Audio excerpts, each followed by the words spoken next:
of Dubbo Regional Council, Matthew Dixon. How are you? I'm very good, thanks. Although a little bit chillier than normal. We've been chatting lately and it's been a little bit cold, but I'm over in Canberra, and if you want to go somewhere cold, then Canberra's the place to go. Yes, it certainly is. But let's go further back a bit in time to you're just in Perth. I was in Perth on Friday, actually. It was a very quick trip over there for basically a day. But it was pretty exciting because every year you have a museums and galleries conference, and that's across the nation. We have people going from all over the nation attending that conference. There are about 650 people attending this particular conference in Perth. But one of the things they do at the conference each year is have an award ceremony. Often you see that at conferences.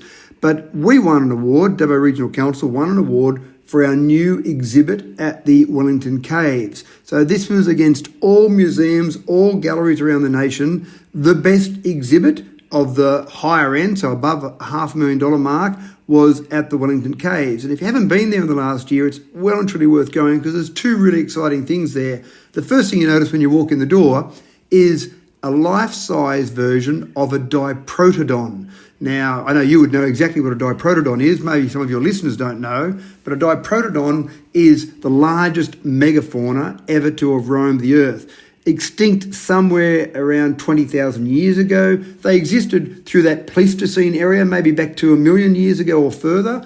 And when you walk in, it really hits you. It's a very visual thing, this large megafauna basically sitting there, the skeleton of that. Now, that skeleton was 3D printed based on skeletal remains that were found around the Wellington Caves area way back as far as 1830. So it's very accurate in terms of what it would look like, but because the actual skeletal remains are so rare and obviously preserved in certain sterile conditions, the 3D printing was the best way to do this, and it does look very impressive when you walk in. In addition to that, you've got this large 3.4 metre by 14 metre immersive wall that's interactive, so kids can go up and wave their hands in front of it. They see things come up.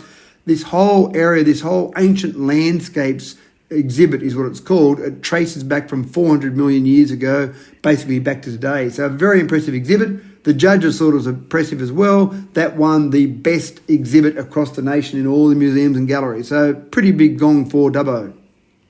Yes, absolutely. And the Wellington Caves, you reckon they're worth going to? We should put it on our bucket list? Well, I always thought they were impressive before. It used to be very interesting. I found when I used to go down there as a kid and look at the stalactites and stalagmites and always try and remember which one was up and which one was down.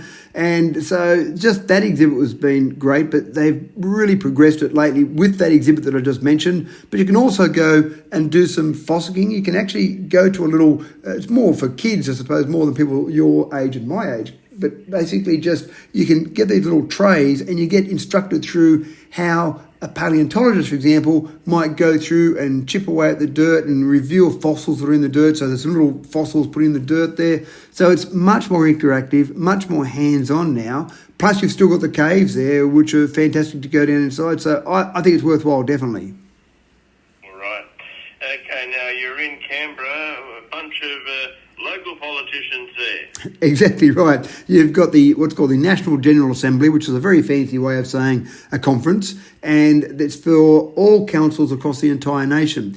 And what I really enjoy about this conference is that you do get various ideas from people across, as I said, the nation. So it's not just councillors from New South Wales that you're interacting with, it's councillors and mayors from the entire nation. And you've got all these different ideas. You ask them how they're solving their problems or what issues they've got and what ways they're approaching those. So that's always fascinating. But being in Canberra, you've also got obviously politicians here, the new ministers that we've got now, so you get some of those come along and talk to us. You get a bit of an idea of the direction of the new government, so that's always fascinating. And the trade display, and it opened last night, 5 o'clock last night was the opening of it, and I spent about 2 hours just walking around the trade show, looking at various things there. There was an electric truck, so I thought that was fascinating there for councils to be able to use instead of their normal diesel-powered truck. So I found that interesting and had a good chat to the guy there. I looked at the way you might get Dubbo Regional Council on a monopoly board, for example? What are the processes involved with that particular part? So that was interesting. Incontinence pads I looked at, male incontinence pads in male toilets. So that's just a couple of things I looked at already, and that's only in the first couple of hours at the trade show. But I'll spend more time at the trade show in the breaks today, just talking to some of those different organisations and seeing what things might be relevant to Dubbo Regional Council. So it's not a rebellion of local politicians trying to take over the federal politics? Well, that might be on the agenda as well. I haven't looked that deep into the agenda. Maybe there is something hidden away there. Who knows? All right. Coming up tomorrow is the New South Wales state budget. A couple of things that I think will be really absolutely important for us. One thing is obviously IPTAS. There's been a bit of a discussion about IPTAS and the way that funding works. Now, IPTAS is the money used by people that have got to travel a certain distance to attend some sort of medical facility. And we know that IPTAS is absolutely vital for people around the region that travel to Macquarie Homestay. Part of the problem with IPTAS is it's not enough money for people, and also it's a bit difficult or a bit clumsy to access. And we know from surveys that are being done that people sometimes choose not to travel to have their medical ailment looked at because it's either too expensive or too difficult to go through that process. So there's some changes being made to IPTAS to make it better for people from around the region. So we think places like Macquarie Homestay will be a beneficiary of that, so people can get to that particular facility easier and spend some money there, again, as part of that medical process. The other thing we're hoping to see in the budget is some money for regional skilled migration.